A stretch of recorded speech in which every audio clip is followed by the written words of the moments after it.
আগমনী UCO বেংকৰ manager আৰু কৰ্মকৰ্তাৰ নামত ভয়ংকৰ অভিযোগ উত্থাপিত হৈছে। জানেনে ৰাইজ কি অভিযোগ উত্থাপিত হৈছে? বেংকত মেনেজাৰ সময়মতে উপস্থিত নোহোৱাৰ অভিযোগ। বেংকৰ মেনেজাৰ আৰু কৰ্মকৰ্তাসকলে দুখীয়া গ্ৰাহকৰ লগত বেয়া ব্যৱহাৰ কৰাৰ অভিযোগ। পাছবুক আৰু আধাৰ লিংকৰ নামত ১,০০০ টকা লোৱাৰ অভিযোগ। এই অভিযোগ আমাৰ নহয়, এই অভিযোগ হৈছে ইউকো বেংকৰ দুখীয়া গ্ৰাহকৰ। দুখীয়া গ্ৰাহকে কোৱা মতে ইউকো বেংক অকল ধনী গ্ৰাহকৰ কাৰণে নেকি? দুখীয়া গ্ৰাহকৰ লগত ভালকৈ কথা নকয়, ভালকৈ বুজাই নিদিয়ে। গ্ৰাহকে টকা তুলিবলৈ গ'লে বহীত কটা আছে নে নাই চেক নকৰি গ্ৰাহকক কয় টকা নাই বুলি কৈ বেয়া ব্যৱহাৰ কৰি বেংকৰ পৰা বাহিৰ কৰি দিয়ে বুলি জানিব পৰা গৈছে। ইউকো বেংকৰ মেনেজাৰ আৰু কৰ্মকৰ্তাৰ ওপৰত ক্ষুব্ধ সাধাৰণ গ্ৰাহক। অহা দিনত যদি মেনেজাৰ আৰু কৰ্মকৰ্তাসকলৰ ব্যৱহাৰ ভাল নকৰে বেংকৰ সন্মুখত আন্দোলন কৰিব বুলি জানিবলৈ দিয়ে। এই বাতৰি প্ৰকাশ কৰাৰ পিছত বেংক কৰ্তৃপক্ষই কি ব্যৱস্থা গ্ৰহণ কৰে সেয়া হ'ব পৰৱৰ্তী কালত লক্ষণীয়। আগমনীৰ পৰা বিজু ৰায়ৰ ৰিপৰ্ট, অৰুণোদয় আছাম। কি হৈছে কছে এখনতো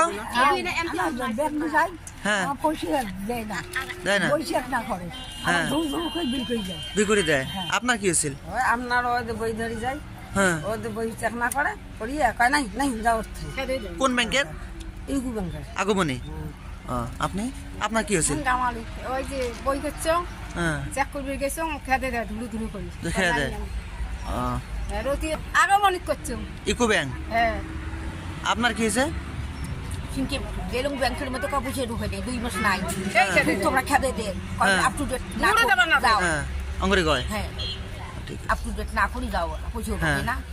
হ্যাঁ এইভাবে খেতে খেতে দেয় আমার। কোন ব্যাংকত? UCO bank. কি হয়েছে ইউকো ব্যাংকত? ওই যে তা কয় কি 1000 টাকা চায়। কিসের জন্য?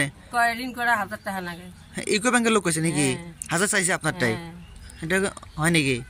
কতদিন হল? এটা বুঝি হলে কয় মাস হল? 4-5 মাস। আপনারটা কত হয়েছে? 1000 টাকা চাইছে? কাই চাইছে?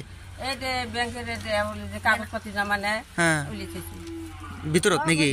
ভিতরে 1000 টাকা চাইছে। হ্যাঁ কিসের জন্য চাইছে? বই ঋণ করবে। বই লিঙ্ক করবে।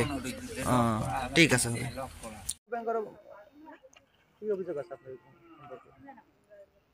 মই বেলকুৰি গাঁৱৰ মেম্বাৰ কাৰণে ৰাইজে মোক প্ৰতিনিধি বানাইছে। রাইজ মোর এই বেলকুড়ি থেকে সবগুলো মানুষের প্রায় ইউকো ব্যাংকত একাউন্ট করছে।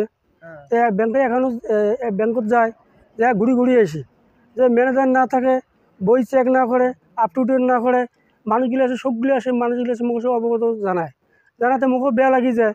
তখন মোর তো কোনো মুখ কোয়া পাং না আর ম্যানেজার কথা কোনো কখন না পাং। তখন আমার রাজ্যের পঞ্চায়েত আমার সেক্রেটারি আছে, প্রেসিডেন্ট আছে, কাউন্সিল আছে, তাক তুমি অবগত করো যে ভাই আমাকে তো মানুষগুলো ব্যাংকত যায় পয়সা তুলবে পায় না, পয়সা চেক না করে খালি গাড়ি ভাড়া দিয়ে যায়, গাড়ি ভাড়া দিয়ে আসে। তা কোনটা করলে ভালো হবে সেটি একটা পরামর্শ দাও। তাছাড়া মোক প্রেসিডেন্ট কাউন্সিলের আরও গাঁৱৰ মহিমূর্তি দিলে মানুষ আছে এগুলি মোক পরামর্শ দিছে আর মানুষগুলো মই অভিজ্ঞতা নিয়ে সেই হিসেবে আজকে একটা মিটিং দেখাইছং। হ্যাঁ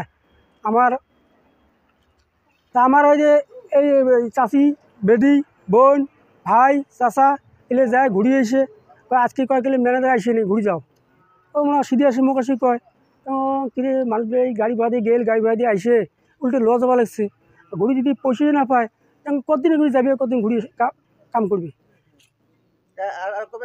আর ওই ম্যানেজার কয় ব্যাংকের লোক কয় গেলে ঘুরি যাও আমি ঘুরি এসে ফির 8 দিন যায় ম্যানেজার না থাকে রেগুলার ম্যানেজার না থাকে আর বই হলে আপটুট করে না। এলা আমার ধরো এলা আমার সব রাইজ একজন আছি যে যদি এগুলি যদি কাম চলে তা কাম তো মানুষের কাম সমাধান হবার নয় তো ওলা উপর কথা কিভাবে জানালে যদি কোনো সুপরামর্শ যদি পাওয়া যায় তার জন্য আমার এই বৈঠকটা ডাকা হয়েছে।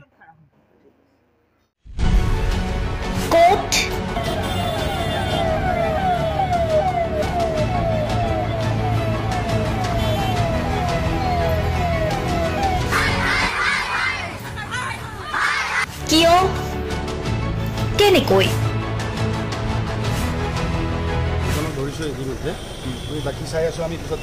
দুৰ্নীতি ওয়াইফজনীয়ে কৈছে বোলে এওঁ মোৰ হাজবেণ্ড আপুনি কোন হে ক'বলৈ এওঁ বৈধ বুলি অনিয়ম ভ্ৰষ্টাচাৰ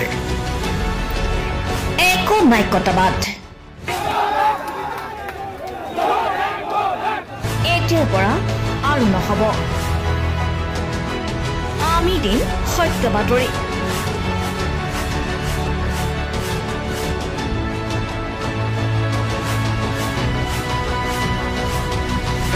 নিজকে সংস্থাপিত কৰাৰ বাবে শুদ্ধ ৰূপত নিৰ্ভীক নিৰপেক্ষতাৰে আমি সাজু। অসমৰ উন্নয়নমূলক যাত্ৰাই আজি এক নতুন দিগন্ত ভৰি দিছে। অসমৰ ৰাইজৰ পৰা আমি সদায় আশীৰ্বাদ বিচাৰোঁ। আমি এনেকৈ যাতে আমাৰ জননী জন্মভূমিক সেৱা কৰি যাব বিচাৰোঁ। অৰুণোদয় অসম নিৰ্ভীক নিৰপেক্ষ।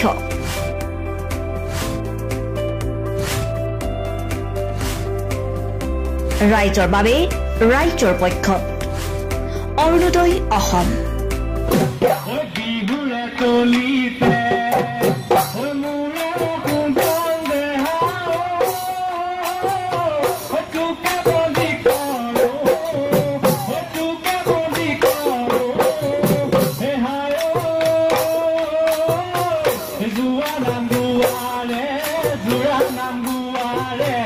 Solo